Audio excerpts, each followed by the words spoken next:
اب یہ بریدہ اسلمی کی روایت ہے، اور یہ روایت بھی ہم نے مسند احمد سے لی ہے، رقم ہے 23,011۔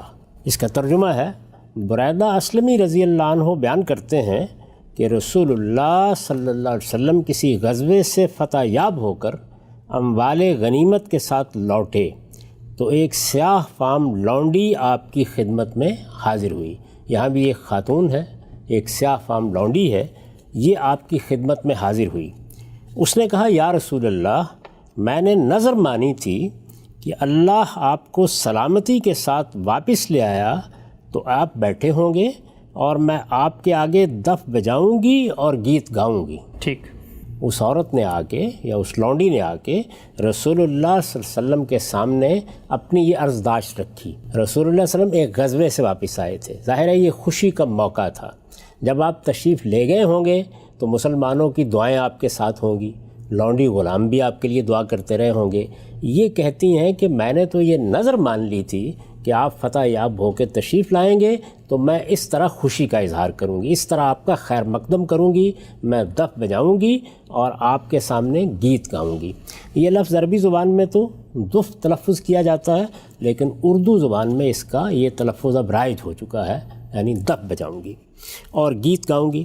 آپ نے فرمایا، اگر تم نے نظر مانی تھی تو کر لو ورنہ نہیں۔ اچھا، یعنی رسالت مآب صلی اللہ علیہ وسلم نے یہاں دو باتیں فرمائیں، ایک یہ کہ نظر مانی تھی تو کر لو، دوسری یہ کہ اگر نظر نہیں مانی تھی تو نہ کرو۔ دونوں کو سمجھنا چاہیے نا، یعنی اگر تو نظر مانی تھی اور کر لو، یہ کسی ناجائز کام کے بارے میں ہے تو یہ تو کسی طرح ہو ہی نہیں سکتا۔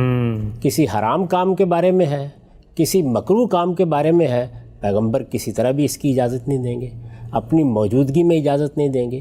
پہلی بات یہ آپ یہ فرماتے کہ کسی ناجائز یا حرام کام کی نظر نہیں مانی جا سکتی، یہ تمہیں کسی حال میں بھی نہیں کرنا چاہیے۔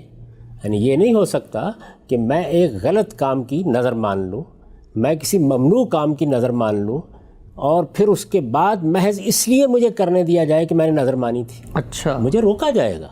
یہی دین کا تقاضا ہے۔ رسالت مآب صلی اللہ علیہ وسلم نے تو بعض موقعوں پر ان نظروں کو پورا کرنے سے بھی روکا ہے جن میں کسی شخص نے کوئی غیر معمولی مشقت اپنے ذمے لے لی۔ اچھا، یعنی میں پیدل حج کروں گا، میں گرمی کے موسم میں کپڑے نہیں پہنوں گا، اس طرح کی نظریں بھی نہیں ماننی چاہیے۔ یعنی یہ میں نے چند مثالیں آپ کے سامنے رکھی۔ تو یہاں آپ نے کیا فرمایا؟ پہلی بات یہ فرمائی کہ اگر نظر مانی ہے تو کر لو۔ اس کا مطلب یہ ہے کہ یہ کام فی نفس سے ہی بالکل مباح ہے، اپنی ذات میں بالکل جائز ہے، اس میں کوئی چیز ممنوع نہیں ہے، اس لیے نظر مانی ہے تو کر لو۔ اب سوال یہ ہے کہ یہ کیوں فرمایا کہ اگر نظر نہیں مانی تو نہ کرو؟ اس کی میں نے وضاحت کی ہے۔ میں نے یہ لکھا ہے کہ اس نہیں کا مطلب یہ ہے کہ میں اپنی شخصیت کے لحاظ سے اس کو موضوع نہیں سمجھتا کہ فتح کی خوشی میں اس طرح میرے سامنے شادیانے بجائے جائیں۔ ٹھیک، یعنی چیزوں کے دو پہلو ہوتے ہیں نا۔ میں نے یہ روایتیں جب تصویر کے معاملے میں دیکھیں تو اس میں بھی دونوں ہی پہلو سامنے آ گئے۔ یعنی ایک پہلو وہ تھا کہ جس میں رسالت مآب صلی اللہ علیہ وسلم نے ان تصویروں کی ممانعت کی جو شرک کا ذریعہ بنتی تھی، اور دوسرے کسی موقع پر محض کوئی پردہ اس لیے ہٹانے کے لیے کہہ دیا کہ آپ اپنے ہاں بعض زینتوں کا اظہار پسند نہیں کرتے تھے۔ درست۔ تو دونوں کو الگ الگ پہلوؤں سے دیکھنا چاہیے۔ یعنی دین میں اگر تفقہ اور بصیرت ہو تو پھر آدمی یہ دیکھتا ہے کہ کون سی بات کس موقع پر کہاں کہی گئی ہے۔ یہاں ظاہر ہے کہ اس نہیں کا یہ مطلب تو ہو ہی نہیں سکتا کہ یہ کوئی ناجائز کام ہے، یہ کوئی ممنوع کام ہے، یہ دین میں کرنا صحیح نہیں ہے، اس کی کراہت بیان کرنا پیش نظر ہے، یہ تو اس نہیں کا مطلب ہو ہی نہیں سکتا۔ اس لیے کہ پہلے آپ نے اس کی اجازت دے دی ہے، تم نے نظر مانی تھی تو کر لو۔ اب کوئی دوسرا پہلو ہے جس پر یہ نہیں کہا گیا ہے، تو اس لیے یہ ضروری ہے کہ اس موقع پر اس کو سمجھا جائے۔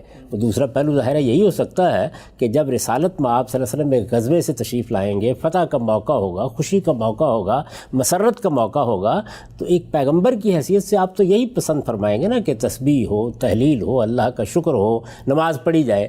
یہ تو نہیں پسند فرمائیں گے نا کہ اس طرح کے موقعوں کے اوپر آپ کے لیے شادیانے بجائے جائیں۔ تو یہ ایک دوسرا پہلو ہے جس پر یہ نہیں کا لفظ آیا ہے۔ اس نہیں کا مطلب یہ ہے کہ میں اپنی شخصیت کے لحاظ سے اس کو موضوع نہیں سمجھتا کہ فتح کی خوشی میں اس طرح میرے سامنے شادیانے بجائے جائیں، لیکن تم نے نظر مانی ہے تو کر لو، اس لیے یہ کوئی ناجائز کام بھی نہیں ہے۔ اچھا، یعنی یہ پوری بات اب واضح ہو جاتی ہے کہ کیوں فرمایا کہ کر لو اور کیوں فرمایا کہ نہیں۔ اس نے عرض کیا جی میں نے واقعی نظر مانی تھی، روایت آ گئی ابھی، روایت آگے بڑھتی ہے۔ اس نے عرض کیا جی میں نے واقعی نظر مانی تھی۔ بریدہ کہتے ہیں کہ اس کے بعد رسول اللہ صلی اللہ علیہ وسلم بیٹھ گئے اور اس نے دف بجانا شروع کیا۔ اچھا، اس دوران میں صدیق رضی اللہ عنہ بھی وہاں آئے اور بعض دوسرے لوگ بھی، اور وہ دف بجاتی رہی۔ یعنی رسول اللہ صلی اللہ علیہ وسلم نے اس نے اجازت مانگی، دف بجانا شروع کر دی۔ سیدنا صدیق آئے، وہ دف بجاتی رہی۔ رسالت مآب صلی اللہ علیہ وسلم بھی وہاں بیٹھے رہے، صدیق رضی اللہ عنہ بھی وہاں بیٹھ گئے، بعض دوسرے اصحاب بھی آئے۔ آنے کی وجہ بھی واضح ہوتی ہے کیونکہ رسالت مآب صلی اللہ علیہ وسلم ایک غزوے سے تشریف لائے تھے، فتح یاب ہو کر تشریف لائے تھے، تو ظاہر ہے کہ باقی لوگ بھی اسی مقصد سے آ رہے ہوں گے۔ تو صدیق آئے، وہ بھی بیٹھ گئے، دوسرے لوگ بھی آئے، وہ دف بجاتی رہی۔ لیکن پھر عمر رضی اللہ عنہ داخل ہوئے۔ اچھا، بریدہ رضی اللہ عنہ کا بیان ہے کہ وہ لونڈی چادر اوڑھے ہوئے تھی، اس نے دیکھا، یعنی سیدنا عمر کو دیکھا، اس نے انہیں دیکھا تو دف کو اپنے پیچھے چھپا لیا۔ عجیب۔ اچھا، رسول اللہ صلی اللہ علیہ وسلم نے یہ دیکھ کر فرمایا عمر شیطان تم ہی سے ڈرتا ہے۔ اچھا، ابھی دیکھیے پہلی چیز کیا ہے، اس نے دف کو اپنے پیچھے چھپا لیا۔ اس پر میں نے وضاحت کی ہے، اس سے واضح ہے کہ مدینے کی لونڈیاں بھی سیدنا عمر رضی اللہ عنہ کی اس سختی سے واقف تھیں جو برائی یا برائی کی طرف لے جانے والی چیزوں کے بارے میں ان کی طبیعت میں پائی جاتی تھی۔ ایک چیز یہ ہے کہ برائی کے بارے میں ایک رویہ ہوتا ہے کہ یہ ایسی چیز نہیں ہے، اس کو نظر انداز کیا جا سکتا ہے، اس کو بعض ان لوگوں کے ہاں جو ذرا ایمان میں ضعیف ہیں گوارا کیا جا سکتا ہے۔ ایک چیز یہ ہے کہ آپ سختی برتتے ہیں اور ہر موقع کے اوپر چھوٹی سے چھوٹی چیز کو بھی گوارا کرنے کے لیے تیار نہیں ہوتے۔ اسی طرح بعض چیزیں اصلاً برائی نہیں ہوتی، وہ سد ذریعہ کی چیزیں ہوتی ہیں، یعنی وہ کسی غلط کام کی طرف لے جا سکتی ہیں۔ تو ایک ذہن یہ ہوتا ہے کہ اس طرح کی چیزوں کے بھی کسی کو قریب نہیں آنا چاہیے، ایک دوسرا ذہن یہ ہوتا ہے کہ اس کے بارے میں لوگوں کو متنبع کر دینا چاہیے، ان کے بارے میں اس طرح اطراق روکنے کی ضرورت نہیں ہے۔ تو سیدنا عمر کے ہاں ان دونوں معاملات میں، یعنی چھوٹی سے چھوٹی برائی کے بارے میں بھی اور سد ذریعہ کی چیزوں کے بارے میں ایک طبعی سختی پائی جاتی تھی، اور یہ بھی ایک طبیعت کا پہلو ہے جو بعض موقعوں پر بہت خوبی اپنے اندر لیے ہوئے ہوتا ہے۔ تو سیدنا عمر کو اس نے دیکھا تو میں نے اس پر لکھا ہے کہ لونڈیاں بھی جانتی تھیں کہ ان کی طبیعت میں اور سیدنا صدیق کی طبیعت میں، ان کی طبیعت میں اور خود رسالت مآب صلی اللہ علیہ وسلم کی طبیعت میں کیا فرق ہے۔ یعنی یہاں دین زیر بحث نہیں ہے، دین کے معاملے میں یا کسی اخلاقی پہلو سے کسی چیز کے معاملے میں یا کسی تدبیر کے معاملے میں آپ کا رویہ کیا ہے، آپ اس میں سختی کے پہلو کو پیش نظر رکھتے ہیں یا آپ اس کو اس کے صحیح مقام پر رکھ کر اس کے بارے میں معاملہ کرتے ہیں۔ تو ان کی طبیعت میں یک گنا سختی پائی جاتی تھی، یہ واقف تھی، تو اس لیے اس نے کیا کیا، دف کو اپنے پیچھے چھپا لیا۔ رسول اللہ صلی اللہ علیہ وسلم نے یہ دیکھ کر فرمایا عمر شیطان تم ہی سے ڈرتا ہے۔ اب یہ کیا جملہ ہے، عمر شیطان تم ہی سے ڈرتا ہے، یعنی اس سے پہلے کون تھے، اللہ کے آخری پیغمبر، اس نے آپ سے اجازت لی، اس نے دف بجانا شروع کر دی، اس نے گانا گانا شروع کر دیا۔ میں پوچھتا ہوں کیا شیطان خدا کے پیغمبر سے نہیں ڈرتا؟ یقیناً ڈرتا۔ اچھا، سیدنا صدیق کیا ہستی ہیں، یہ آپ جانتے ہیں کہ دین میں ان کا کیا مقام ہے، تقوی میں ان کا کیا مقام ہے، رسالت مآب صلی اللہ علیہ وسلم کی مصاحبت میں ان کا کیا مقام ہے، اور ان کی دینی خدمات کی کیا حیثیت ہے۔ مسلمانوں نے اپنے اعتماد کے ساتھ انہیں رسالت مآب صلی اللہ علیہ وسلم کا جانشین بنایا ہے، معمولی ہستی نہیں ہے، تو کیا شیطان ان سے نہیں ڈرتا؟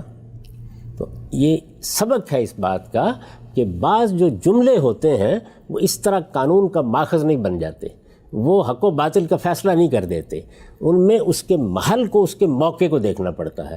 چونکہ ان کی طبیعت میں ایک خاص طرح کی سختی تھی، کیونکہ چھوٹی سے چھوٹی برائی کو بھی گوارا نہیں کرتے تھے، چونکہ سد ذریعہ کے معاملات میں بھی سختی برتتے تھے، تو اس لیے رسالت مآب صلی اللہ علیہ وسلم نے ان کی طبیعت کے اس پہلو کی تحسین کی۔ اچھا، تو اس پر بھی میں نے ایک وضاحتی نوٹ لکھا ہے، وہ میں آپ کو سناتا ہوں۔ میں نے لکھا ہے یہ محض تحسین کا جملہ ہے، یعنی یہ تقابل کا جملہ ہی نہیں ہے۔ بہت سے جملے ہم تقابل میں بولتے ہیں، اور بعض جملے ہم اگرچہ بول اس طرح رہے ہوتے ہیں کہ بظاہر لگتا ہے یہ تقابل میں بولے گئے ہیں، جبکہ وہ محض تحسین کے جملے ہوتے ہیں۔ یہ محض تحسین کا جملہ ہے، اس کے ہرگز یہ معنی نہیں ہے کہ پیغمبر اور پیغمبر کے جلیل القدر رفقا کوئی شیطانی کام کر رہے تھے یا شیطان ان سے نہیں ڈرتا تھا۔ دونوں باتیں کسی طرح باور نہیں کی جا سکتی. یعنی نہ کوئی شیطانی کام ہو رہا تھا اور نہ یہ صورتحال تھی کہ صدیق رضی اللہ عنہ سے شیطان نہیں ڈرتا یا بعض اور جلیل القدر صحابہ سے شیطان نہیں ڈرتا یا خدا کے آخری پیغمبر سے شیطان نہیں ڈرتا. اس کے ہرگز یہ معنی نہیں ہے کہ پیغمبر اور پیغمبر کے جلیل القدر رفقا کوئی شیطانی کام کر رہے تھے یا شیطان ان سے نہیں ڈرتا تھا. اس طرح کے جملے مقابلے سے مجرد ہوتے اور شخصیت میں کسی پہلو کو نمایاں دیکھ کر بولے جاتے ہیں. اس سے یہ بتانا مقصود ہے کہ زبان نطق ہوتی ہے، منطق نہیں ہوتی. اس میں ہمیشہ یہ دیکھنا چاہیے کہ موقع کلام کیا تھا، بات کہاں کہی گئی، اور یہ روایتوں کو سمجھنے میں بڑی ضروری بات ہوتی ہے. خود اندازہ کیجئے کہ اگر اس سیاق سے ہم واقف نہ ہوتے اور صرف اتنی بات کوئی راوی بیان کر دیتا کہ کہیں دف بجائی جا رہی تھی، رسول اللہ صلی اللہ علیہ وسلم نے سیدنا عمر کے بارے میں یہ کہا کہ ان کو دیکھ کر فلاں لونڈی کے بارے میں یہ پتہ چلا ہے کہ اس نے دف اپنے پیچھے چھپا لی تھی، تو شیطان عمر ہی سے ڈرتا ہے. ہم اس کا مطلب کیا لے لیتے، اس کو کس محل میں رکھ لیتے، اس سے کیا معنی نکال لیتے؟ تو چیز کو اس کی جگہ پر رکھ کے دیکھیے. ٹھیک. اس لیے میں کئی بار توجہ دلاتا ہوں کہ روایات میں جو مضامین ہوتے ہیں وہ اطلاقی ہوتے ہیں. ان میں کوئی اصول، کوئی قاعدے نہیں بیان کیے جاتے، بلکہ اطلاقی طور پر ایک صورتحال کے لحاظ سے کوئی بات کہاں کہی گئی، کس طرح کہی گئی، کس محل میں کہی گئی. اب یہ پوری بات دیکھیے، چونکہ ساری بات سامنے آ گئی ہے کہ اس نے آ کے رسالت باب صلی اللہ علیہ وسلم سے اجازت لی ہے، اس نے دف بجانا شروع کر دیا ہے، رسالت باب صلی اللہ علیہ وسلم وہاں بیٹھے ہوئے ہیں، صدیق رضی اللہ عنہ نے بھی اس کو سنا ہے، دوسرے صحابہ بھی آئے ہیں، وہ دف بجاتی رہی ہے. لیکن جس وقت اس نے دیکھا کہ سیدنا عمر آئے ہیں تو اس نے دف بھی پیچھے چھپا لی اور رسول اللہ صلی اللہ علیہ وسلم نے اس کے اوپر یہ دل نواز تبصرہ بھی کیا. اس کے ہرگز یہ معنی نہیں ہے کہ پیغمبر اور پیغمبر کے جلیل القدر رفقا کوئی شیطانی کام کر رہے تھے یا شیطان ان سے نہیں ڈرتا تھا. اس طرح کے جملے مقابلے سے مجرد ہوتے اور شخصیت میں کسی پہلو کو نمایاں دیکھ کر بولے جاتے ہیں. ٹھیک. اس میں شیطان کا لفظ بھی غنا اور موسیقی کے اسی پہلو کو ملحوظ رکھ کر استعمال ہوا ہے جس کی وضاحت ہم پیچھے روایت 9 میں کر چکے ہیں. اس سے پہلے جو روایت پیش کی جا چکی ہے اس کا روایت کا نمبر 9 ہے. اس روایت میں ایک جملہ آیا تھا اور وہ جملہ اس سے پہلے میں واضح کر چکا ہوں، یہ بتا چکا ہوں کہ اس کے نتنوں سے جو سانس نکلتی ہے وہ سحر بن کر، جادو بن کر نکلتی ہے. سیدہ عائشہ کو سناتے ہوئے فرمایا تھا. سیدہ عائشہ کو آپ نے یہ بتایا تھا. اس میں الفاظ یہ تھے قد نفخ الشیطان فی منخرہا، جس کی وضاحت ہم پیچھے روایت 9 میں قد نفخ الشیطان فی منخرہا کے تحت کر چکے ہیں. جن چیزوں کا زیادہ استعمال غلط کاموں کے لیے ہونے لگے ان کے بارے میں سیدنا عمر جیسی سختی کے رویے بھی معاشرے کی ضرورت ہوتے ہیں. اچھا.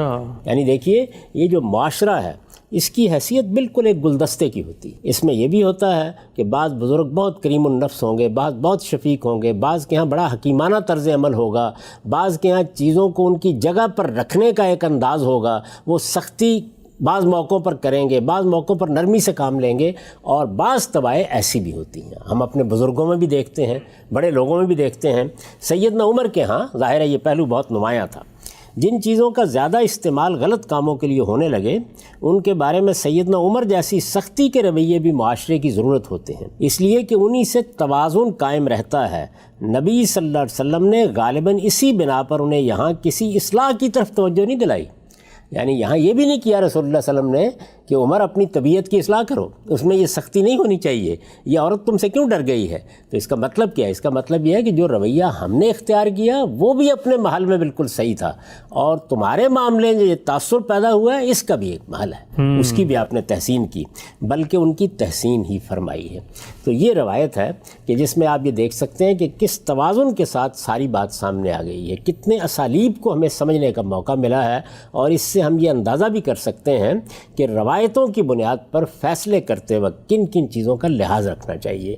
یہ دیکھنا چاہیے کہ اس میں طبیعت کا کوئی پہلو زیر بحث ہے، موقع کی کوئی چیز زیر بحث ہے، کسی پس منظر میں بات کی گئی ہے، ان کے بغیر ان کو علی الاطلاق کسی معنی میں لے کر ان سے حرمتوں کا اس بات کرنا یہ کسی طرح بھی صحیح نہیں. ٹھیک. ہم سبھی جو آپ نے روایت بیان فرمائی اور بہت تفصیلی اس کی وضاحت بھی کی، ایک ایک نقطے کی، اور بہت کچھ سمجھنے کا موقع ملا کہ کس موقع